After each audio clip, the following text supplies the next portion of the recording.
ನೀವು ನಂಬೋದಿಲ್ಲ, ಒಂದು ಆಡಿಯೋ ರೆಕಾರ್ಡ್ ಕಾರಣದಿಂದಲೇ ನಮ್ಮ ಶಾಪಿಂಗ್ ಎಕ್ಸ್ಪೀರಿಯನ್ಸ್ ಉತ್ತಮ ಆಗಿದ್ದು ಅಂತ. ರೆಕಾರ್ಡ್ ಮತ್ತೆ ಶಾಪಿಂಗ್ ನಡುವೆ ಏನು ಸಂಬಂಧ ಅಂತ ಯೋಚನೆ ಮಾಡ್ತಿದ್ದೀರಾ? 1950 ಟೈಮ್ನಲ್ಲಿ ಅಮೆರಿಕದಲ್ಲಿ ಸೂಪರ್ ಮಾರ್ಕೆಟ್ಸ್ಗಳು ಹೆಚ್ಚಾದವು.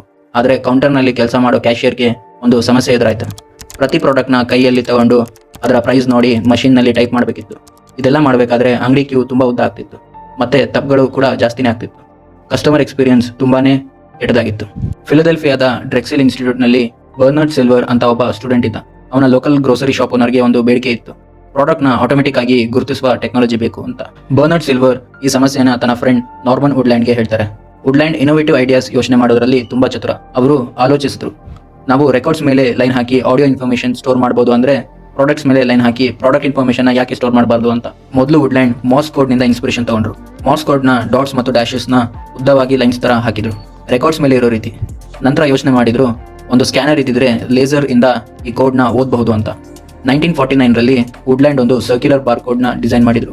ಆದರೆ ಅದನ್ನ ಸ್ಕ್ಯಾನ್ ಮಾಡೋಕೆ ಬೇಕಾದ ಅಡ್ವಾನ್ಸ್ ಸ್ಕ್ಯಾನರ್ಸ್ ಮಾರ್ಕೆಟ್ ನಲ್ಲಿ ಇರಲಿಲ್ಲ. 1952ನಲ್ಲಿ ಅವರು ಆ ಬಾರ್ ಕೋಡ್ಗೆ ಪೇಟೆಂಟ್ ಕೂಡ ಫೈಲ್ ಮಾಡಿದ್ರು.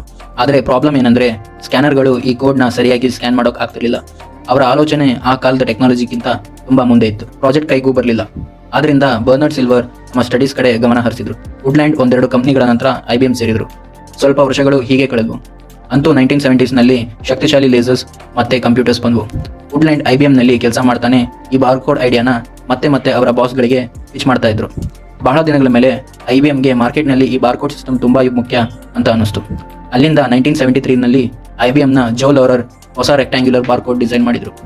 ಇದನ್ನೇ ನಾವಿವತ್ತು UPC, ಯೂನಿವರ್ಸಲ್ ಪ್ರಾಡಕ್ಟ್ ಕೋಡ್ ಅಂತ ಕರಿತೀವಿ. 26 ಜೂನ್ 1974ನಲ್ಲಿ ವಿಶ್ವದಲ್ಲೇ ಮೊದಲ ಬಾರಿಗೆ ಒಹಾಯೋನ ಮಾರ್ಷ್ ಸೂಪರ್ ಮಾರ್ಕೆಟ್ನಲ್ಲಿ ಬಾರ್ಕೋಡ್ ಸ್ಕ್ಯಾನ್ ಮಾಡಲಾಯಿತು. ಸ್ಕ್ಯಾನ್ ಆದ ಮೊದಲ ಪ್ರಾಡಕ್ಟ್ ರೀಗ್ಲಿಸ್ ಚ್ಯೂಯಿಂಗಮ್ ಪ್ಯಾಕೆಟ್.